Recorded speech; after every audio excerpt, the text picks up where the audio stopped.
माझ्या बंधू आणि भगिनीनो, अनेक भागातून आपापली कामं टाकून आपल्या आरक्षणाचं संरक्षण करण्यासाठी आणि या घुसखोरांना धडा शिकवण्यासाठी आम्ही या घुसखोरांना धडा देणार नाही. आम्हाला दिलेलं आरक्षण आम्ही जिथपर्यंत जिवंत आहोत तिथपर्यंत कोणालाही घुसखोरी करू देणार नाही. याच्यासाठी आपण इथे तमाम लोक या सभेला आलेले आहात.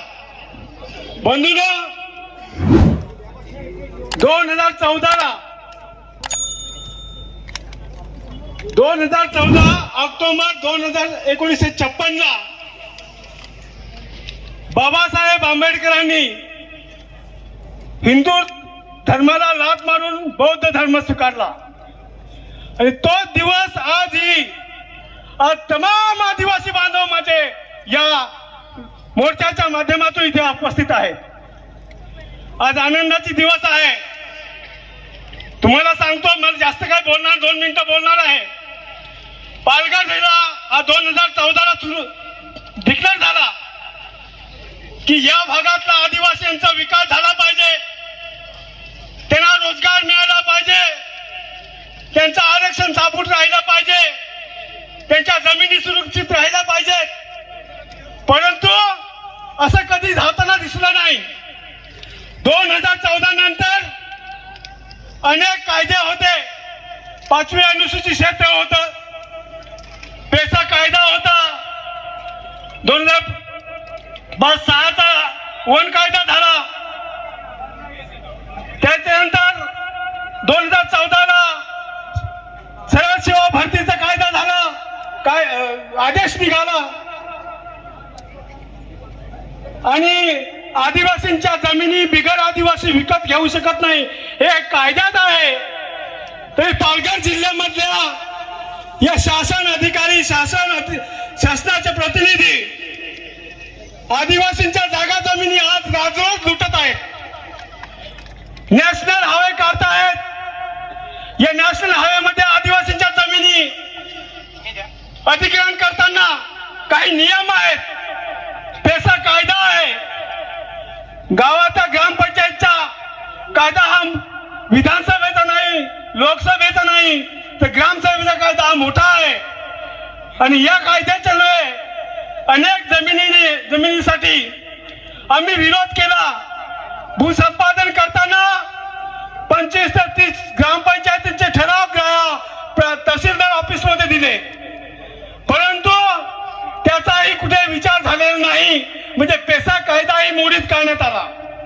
6वी अनुसूची आपल्याकडे नाही, पण 5वी अनुसूची क्षेत्रामधली गावं आजही सुरक्षित राहायला पाहिजेत. त्याच्यासाठी सुद्धा हे प्रशासन जबाबदार नाही, त्याची इम्प्लिमेंट नाही. अजूनही त्यापासून आम्हाला वंचित ठेवण्यात आलेलं आहे. पेसा कायद्यापासून वंचित ठेवण्यात आलेला आहे. सरळ सेवा कायदा 2014 चा राज्यपालाचा अध्यादेश अजूनही कोर्टात पडत आहे. म्हणजे आमचा कोणी विचार करत नाही. आणि आहे काय आदिवासी जिल्हा, आदिवासी जिल्ह्यातल्या जागा जमिनी बिगर आदिवासी राजरोज लुटत आहेत. शासन अधिकारी पोलीस यंत्रणा लाभून आदिवासींच्या देवदेवता ज्या जेसीबीच्या साह्याने उधळून लावत आहेत. कोचाई बोलमा सारख्या ठिकाणी आदिवासींची जागा जमिनी तोडल्या गेल्या, जमिनी जबरदस्तीने ताब्यात घेतल्या, त्याला मारण्याचा प्रयत्न केला, त्या लोकांनी उपोषण केली, तरी शासन जागा होत नाहीये. माझा एक तुम्हाला सांगायचं आहे की ज्या वेळेस बोगसचा प्रश्न निर्माण झाला आणि बोगस जेव्हा आपल्या आरक्षणावर घुसले गेले त्यावेळेस कालराम काकांनी बोगसच्या विरोधात मोर्चा काढला आणि त्या मोर्चामध्ये 22 आमदार एकत्र केले होते. 22 आमदार आपल्या विधानसभेचे आमदार एकत्र केले होते, फक्त मनीषा निमकर नव्हती. या 22 आमदारांना एकत्र करून विलासराव देशमुखच्या याच्यामध्ये मोर्चा काढला होता. महामोर्चामध्ये आम्ही मागणी टाकली. विलासराव देशमुखांनी सांगितलं, जाऊ द्या माझं त्यांच्या कर्तृत्वाने ते मरतील, आम्हाला काय घेणं देणं नाही. आम्ही खुश झालो. बरं झालं तर व्हेरीफाय होईल, आमची लोक नोकरीला लागतील. परंतु विलासराव देशमुखांचं म्हणणं सांगितल्यानंतर आम्हाला वाटलं की हे सगळं पुन्हा आरक्षणाची चौकशी होऊन आमच्या मुलांना नोकरी लागतील. पण तसं नाही झालं. प्रत्येक आमदार वेगवेगळ्या पक्षाचे होते, वेगवेगळ्या गटाचे होते आणि त्यांच्या विभागात गेल्यानंतर या 22 आमदारांना चाव्या खुल्या लावल्या. जर तुम्ही काही आवाज उठवला तर तुम्हाला पुढचं तिकीट मिळणार नाही. 22 आमदार वेगळे झाले. आज आमचे लोकप्रतिनिधी इथे हजर आहेत. लोकप्रतिनिधी हजर असताना आमच्या इकडच्या जागा जमिनी जे काही रेल्वे कॉरिडॉर होतोय, नॅशनल हायवे होतोय, इथे वाढवण बंदर होत आहे व मुरब्याची जेटी होते, या संदर्भामध्ये आमच्या आदिवासी एकत्र होता, एक संघ होता. आम्हाला प्रांतवर रचना करून आमचे तुकडे केले, आमची ताकद कमी केली, आम्हाला एकमेकाशी संपर्क ठेवला नाही, आमची संस्कृती ठेवली नाही, आमचे रीतिरिवाज ठेवले नाहीत. आम्ही वेगळे झालेलो आहे. आजही ही परिस्थिती निर्माण झालेली आहे की आजही नॅशनल हायवे काढलेत, 1000 रेल्वे काढलेत, 1000 रस्ते काढलेत, वेगवेगळ्या भागाचे रस्ते काढून आम्हाला विभक्त केले जात आहे, आमचे तुकडे केले जात आहेत. म्हणून मी सांगतो आहे, आपण आपले प्रतिनिधी आपण स्वयं नेतृत्वाने निवडून जर दिले तर ते प्रतिनिधी आमचे राहतील आणि आपल्या आवाजाने बोलतील. एवढंच बोलतो, एवढंच ते थांबतो. जोहर, जिंदाबाद. सरकार पुढे मांडण्यासाठी आपले ताकद दाखवण्यासाठी आज आपण 14 ऑक्टोबर 2025 रोजी मंगळवारी इथे बरोबर आपण ह्या महामोर्चाचं आपण आयोजन केलेलं आहे. मित्र, आपल्याला एसटी समाजासाठी आपल्याला जे आरक्षण आहे हे संपूर्ण देशासाठी 7% आहे. परंतु आपला अनुसूचित जमाती काही जिल्ह्यामध्ये मोठ्या प्रमाणामध्ये आहे. इथे हनुमाननगर, चंदननगरचे लोक आलेले आहेत, त्यांना माहिती आहे सरपंच आहे तिकडे. आमच्या जागेवर तुम्ही डॅम बांधल्यात, आम्ही डॅमचं पाणी तुम्हाला देणार नाही. तुम्ही काय आमच्या आरक्षणावर येतात? तुम्ही आमच्या वेगवेगळ्या प्रोजेक्ट खाली जमिनी घेतल्या, आमचं जंगल नष्ट केलं, आमचे डोंगर तुम्ही पकडून खाल्ले आणि आमच्या आता तुम्ही आरक्षणावर येतात आणि काय बोलतात? हैदराबाद गॅजेट. अरे कोणी बघितलं हैदराबाद गॅजेट?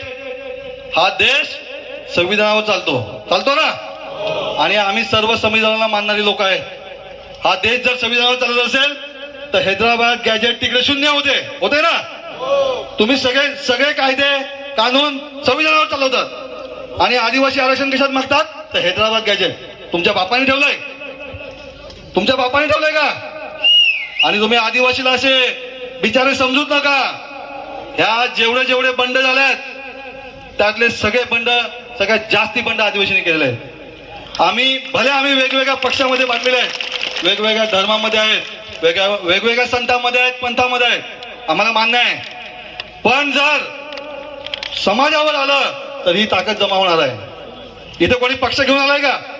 मी या पक्षाचा आहे, मी या संघटनेचा आहे, कोण आहे का असं?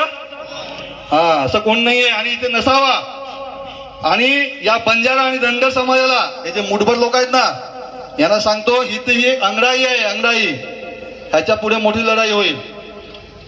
आणि आदिवासी समाज हा तर म्हणजे कमी वेळेमध्ये जमा झालेला आदिवासी समाज आहे. पण जर या सरकारने खरोखरच घुसखोरी करायचा प्रयत्न केला तर आदिवासी समाज गप्प बसणार नाही. का बसेल? नाही ना. काय झालं का तुम्हाला? जास्त असतात म्हटलं काय झालं? नाही, मेन तेच आहे की आपण आपलं आरक्षण, तुम्ही सर्व आदिवासींना तुम्ही भिकेला लावायला लावलंय, आदिवासींना भिकेला लावलंय.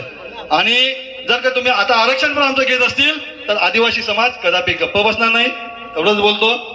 लढेंगे, जितेंगे, लढेंगे, जितेंगे. आवाज कुणाचा?